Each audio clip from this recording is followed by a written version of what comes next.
Fala família cabeça de queijo de todo o Brasil, beleza? Pistola chegando para mais um vídeo do canal e hoje, com enorme satisfação e alegria, falarei para vocês do Draft 2022 do Green Bay Packers.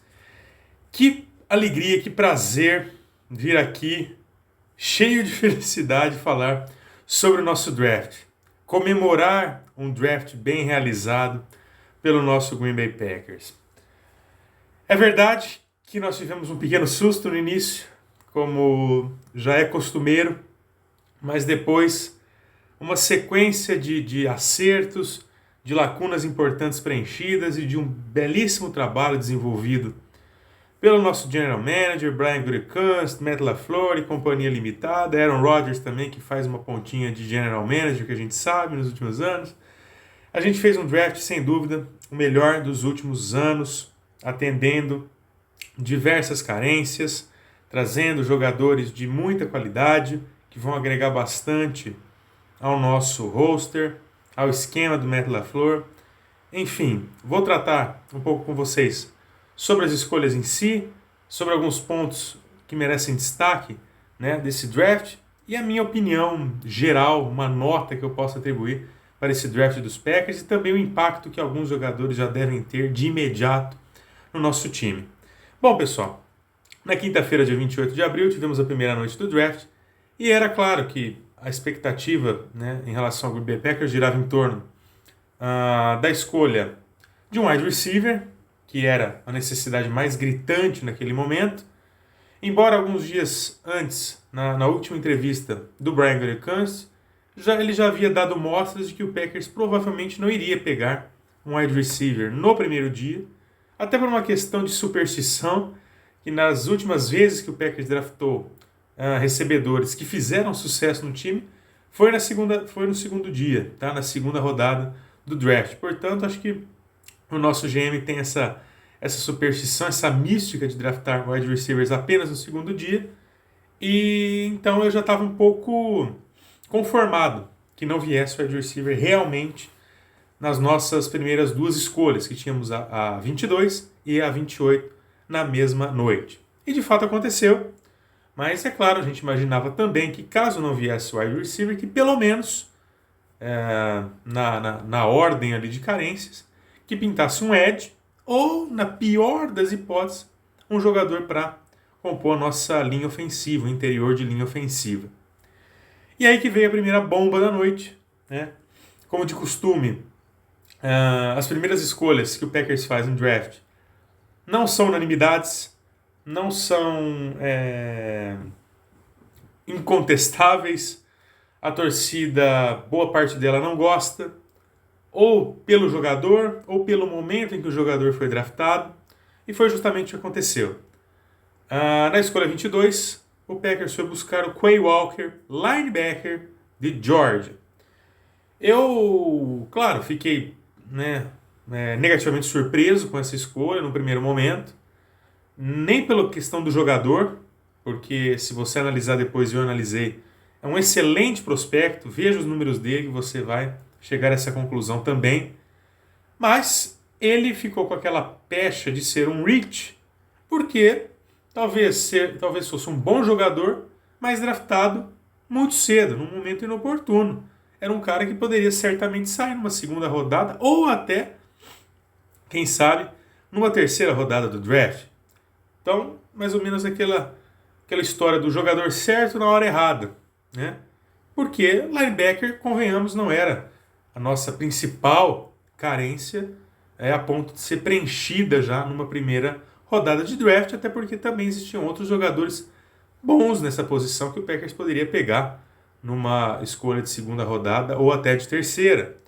Lembrando também que o Quay Walker nem era apontado como o melhor linebacker da classe e nem era o melhor linebacker jogando em Georgia. O melhor linebacker de Georgia era o Nakobe Dean, que por conta de uma lesão no ombro, né, foi despencando e foi sair só no segundo dia do draft, né? Então, senão poderia ter saído muito antes. Mas, depois analisando com mais frieza, a gente vê que não foi uma escolha tão ruim assim, mas fica assim, essa ressalva de que o momento talvez não tenha sido melhor. Era um jogador que tinha teto para sair num segundo dia de draft com absoluta tranquilidade. Então, a gente já ficou bem puto naquele momento e já ficava imaginando o que o Packers faria de pior na 28, né, que ainda tinha uma escolha na noite. Mas, para nossa sorte, e para amenizar um pouco nossos corações estressados naquela noite, na escolha 28 o Packers foi lá e buscou um jogador de linha defensiva, um defensive tackle, Devonte Wyatt, mais um de Georgia. E essa escolha foi fantástica. O Devonte Wyatt, inclusive, em muitos mocks era apontado saindo muito antes, talvez como o melhor defensive tackle da classe. E foi uma grata surpresa e uma sorte danada ter o Wyatt sobrando ali na 28, e o Packers foi muito bem assertivo em puxar o gatilho naquele momento e preencher essa lacuna e formar uma defesa ainda muito mais sólida junto com Kenny Clark, junto com Jaron Reed, enfim. Então, ficou, no fim das contas, uma noite até razoável, né, com o peso de uma escolha num momento inoportuno, como a do Quay Walker, de uma posição que a gente não necessitava tanto, com o brilho de uma escolha excepcional do Devonte Wyatt, um jogador de extrema qualidade que dominou, né, ali a defesa de Georgia nessa última temporada. Então, o que parecia que seria péssimo, no fim da noite não foi tão ruim assim, muito pelo contrário. Aí, fomos lá para o segundo dia. No segundo dia, aí vem aquela pressão. De hoje não pode passar a vinda de um wide receiver, né? E a classe é profunda, mas na noite anterior saíram diversos wide receivers, saiu Jameson Williams, saiu Chris Olave, saiu Drake London, enfim, estavam saindo os melhores prospectos, Garrett Wilson saiu também. Então, a gente ficava ali esperando, né, entre os jogadores disponíveis no board, qual que o Packers ia buscar. E eu já tinha dito até antes de ocorrer a segunda noite do draft que o Packers certamente subiria para pegar um recebedor. Porque senão, se fosse esperar a sua vez chegar na 53, muito provavelmente já não teria um cara com a qualidade, com a profundidade que o Packers poderia, né, almejar e trazer, né, para o seu elenco. Dito e feito, né, o draft mal começou, para quem nem se atentou muito no início dele, quando olhou, o Packers já estava no relógio e falou: mas o que está acontecendo? O Packers subiu de tal forma da 53 para 34, né, o Tampa Bay que abriu a segunda noite, na 33, logo em seguida o Packers já estava no relógio, e aí quando todo mundo viu isso, falou: agora é wide receiver, não tem jeito. E realmente não tinha como, né, subir tanto por uma outra posição que não fosse wide receiver. O Packers trocou com o Minnesota Vikings, que foi uma coisa até surpreendente, rivais trocando escolhas, mas aconteceu mais de uma vez nesse draft. O Vikings trocou com o Lions na primeira rodada, Jets e Giants, que não são rivais de divisão, mas são rivais da mesma cidade, também fizeram trocas nesse sentido. Então trocamos com o Vikings ficou com 53 e com a 59, que anteriormente era nossa, subimos para 34 e fizemos uma escolha simplesmente maravilhosa. Christian Watson, wide receiver de North Dakota State, que para mim estava no meu top 5 de recebedores possíveis de serem draftados pelos Packers, porque eu nem cheguei a considerar Jameson Williams, Drake London, né, Garrett Wilson, que eu sabia que esses sairiam em escolhas muito anteriores e certamente não estariam, né, na mira aí dos Packers. Então, dos jogadores disponíveis para os Packers, acessíveis para os Packers nessa posição, o Christian Watson certamente estava ali no meu top 5. E é um jogador excelente com as mãos.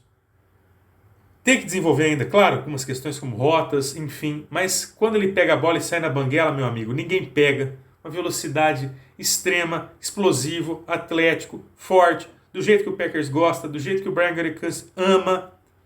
Enfim, chega caindo como uma luva no nosso esquema.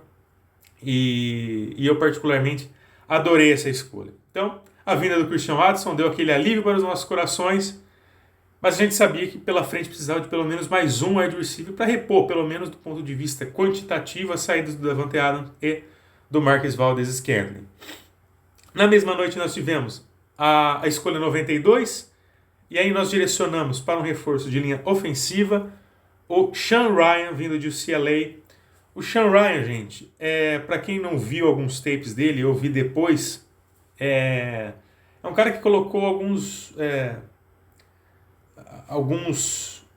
edge rushers, por exemplo, no bolso, como o Kayvon Thibodeau, que foi draftado na escolha de número 5 pelo New York Giants, fez uma partida brilhante, detonou o Thibodeau nesse jogo.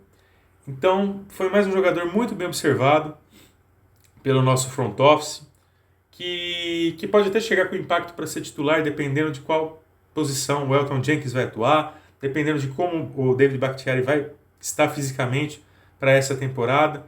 Então, mais uma escolha altamente assertiva, correta, justa e também, vamos dizer assim, no tempo certo, na hora certa, sem fazer grandes movimentações, sem grande desespero, apenas esperando, né, a sua escolha chegar e definir ali. Então, com muita naturalidade, o Packers fez essa escolha e chega com um status muito bom para a nossa equipe.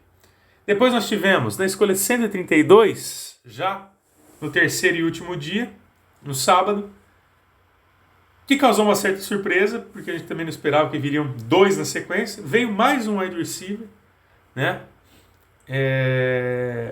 Que também estava ali no board de wide receivers restantes, muito bem ranqueado, muito bem posicionado.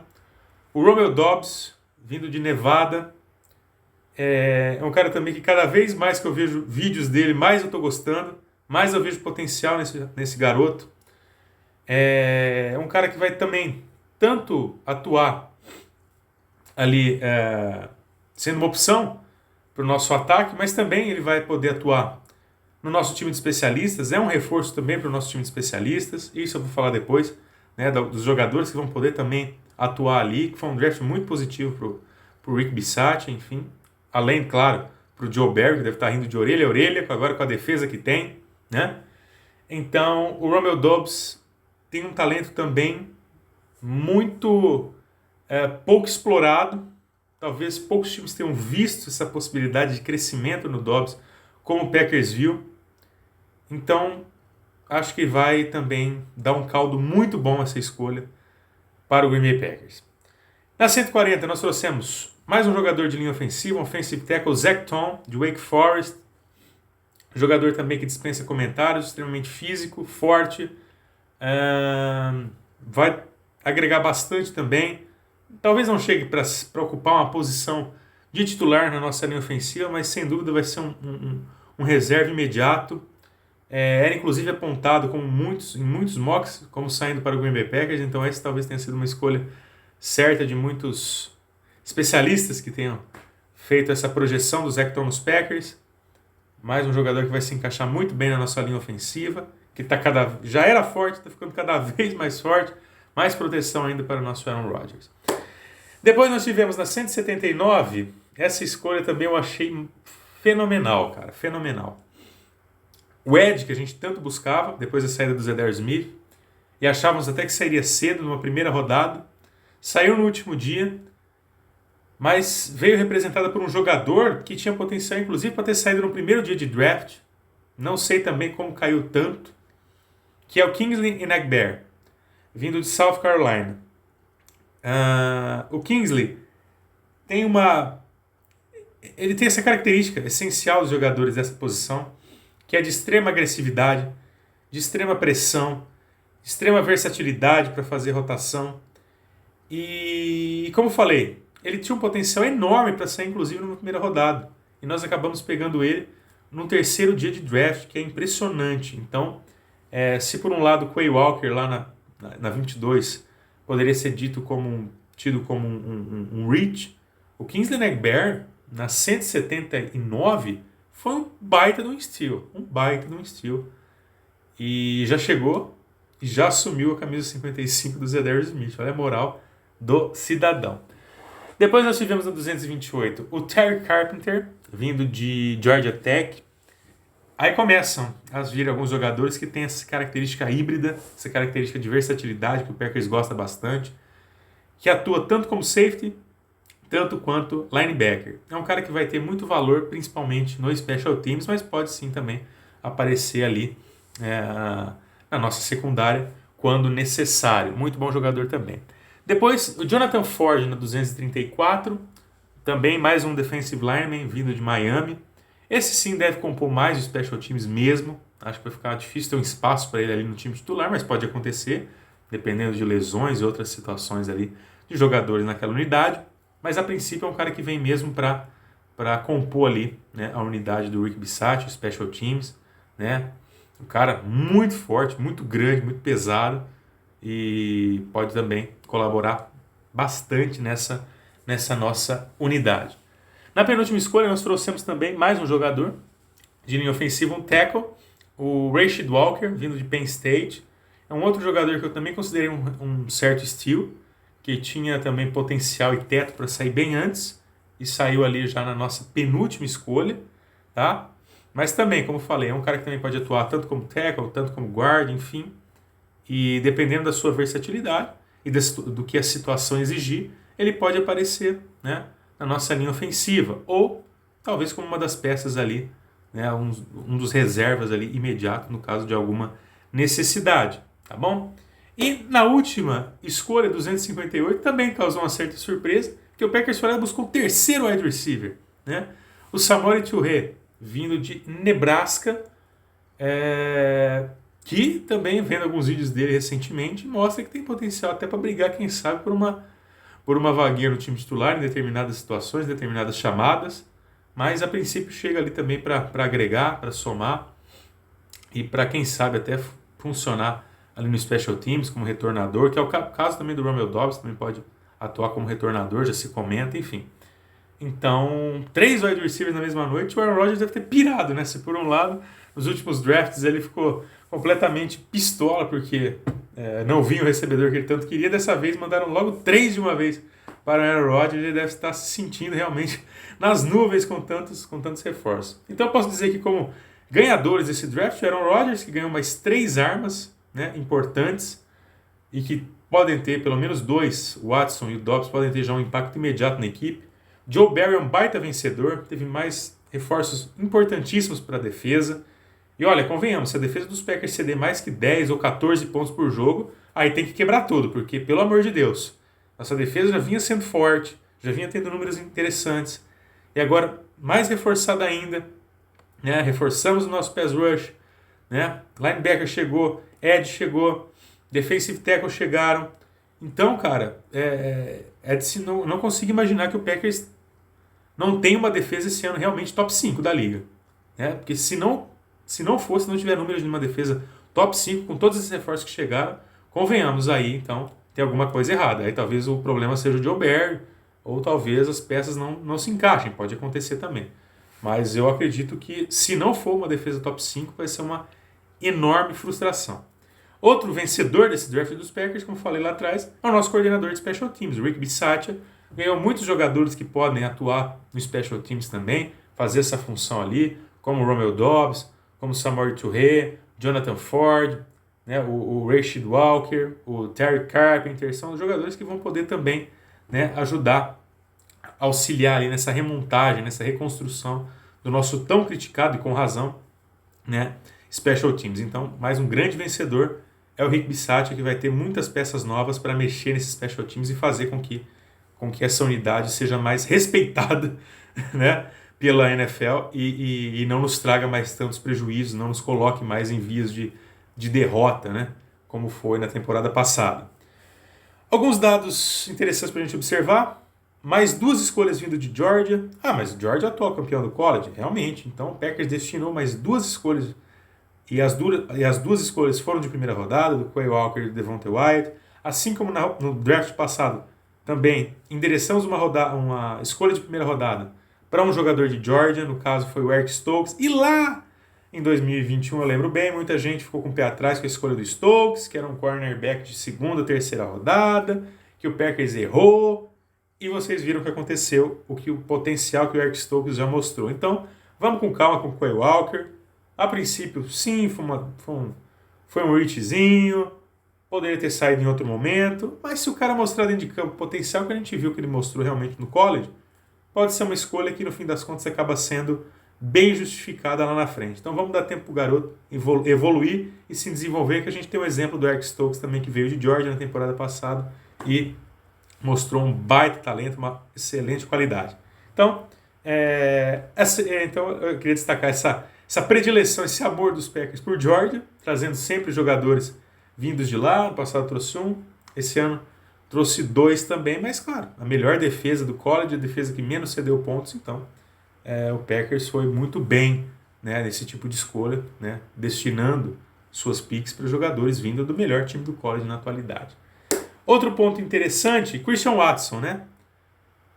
Jogador de escolha de segunda rodada, o Packers tem essa mística, essa superstição. Foi assim com Randall Cobb, Jordan Nelson, Davante Adams, Greg Jennings, enfim, jogadores que vieram na segunda rodada, estouraram, foram grandes lendas do Green Bay Packers. Esperamos que o Christian Watson siga essa trajetória e faça a sua história em Green Bay com essa mística do segundo dia. E aí eu já até emendo, porque a gente tem que ter em mente o seguinte: Packers é time de segundo dia de draft, tá? Não se empolguem com o Packers no primeiro dia. Talvez vai ter uma escolha ou outra que você vai ficar ressabiado.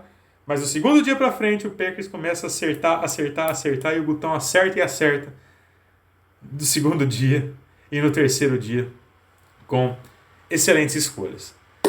E para fechar, jogadores que podem ter algum impacto imediato no time titular. Bom, é indiscutível que o Quay Walker vai chegar para jogar, fazer a rotação ali, junto com o Rashan Gary, junto com o Preston Smith, enfim. O Devontae Wyatt, absolutamente também, né, titular na defesa, junto com o Kenny Clark. Christian Watson, Romeo Doubs e o Kingsley Enagbare, eu considero 5 jogadores que têm potencial, já impacto, de chegar e jogar. Os outros ainda vão ter que provar um pouco. Tem outros jogadores melhores e mais entrosados nas posições, né? E caso não joguem, como falei, podem também atuar, né, no Special Teams, chegam com essa versatilidade de atuar também pelo nosso time de especialistas. Então eu consigo enxergar pelo menos de 4 a 5 jogadores que vieram desse draft atuando, chegando já com impacto para serem titulares da nossa equipe, esses que eu citei. E para fechar de vez, eu dei a nota 8,5 para esse draft dos Packers, porque ficou apenas 2 ressalvas. A questão do Quay Walker, né, que talvez seja o jogador certo, mas no momento errado. Espero que prove o contrário, assim como foi o Eric Stokes. Mas isso, por enquanto, a gente tem que considerar que foi uma escolha um pouco inoportuna, tá? Independente da qualidade do jogador, nem estou discutindo isso. Mas, além disso, a questão do tight end. A gente esperava um tight end vindo nesse draft, porque o ano que vem Robert Tonyan e o Marcellus Lewis não estarão mais sob contrato, não devem renovar. José Adeguara ainda é um cara que não desabrochou de vez na equipe, então a gente precisaria ter um cara para chegar e dominar essa posição. Não foi o caso, não veio, muita gente esperava que pudesse vir até no segundo dia, uma escolha de terceira rodada talvez. Não aconteceu. Eu até considero que a classe não é das melhores, não é muito profunda. Os melhores jogadores saíram relativamente cedo, em segunda, terceira rodadas, e acho que o Packers não ia subir tanto para pegar um jogador dessa posição. Preferiu investir com razão em wide receiver e linha ofensiva. Então acho que o Packers pode ainda buscar no mercado, fazer alguma troca, ou eventualmente ficar com os que aí estão, e no ano que vem buscar no draft talvez melhores prospectos para serem investidos nessa posição. Então por esses 2 motivos eu dei uma nota 8,5, mas que está absolutamente de excelente tamanho para os Packers. A gente fica muito feliz com essas escolhas, com esse draft feito, e vamos esperar que esses calouros se desenvolvam da melhor maneira possível e façam do nosso Green Bay Packers uma equipe cada vez mais forte para a temporada 2022-2023. Tá certo, galera? Esse é o resumão que eu fiz do draft, das escolhas, dos pontos a serem destacados. Espero que vocês tenham gostado. Deixem seu like, seu joinha, inscrevam-se no canal. Dê sua opinião também, o que você achou do nosso draft. E na semana que vem volto com mais vídeos no canal. Um grande abraço a todos. Go Pack, Go!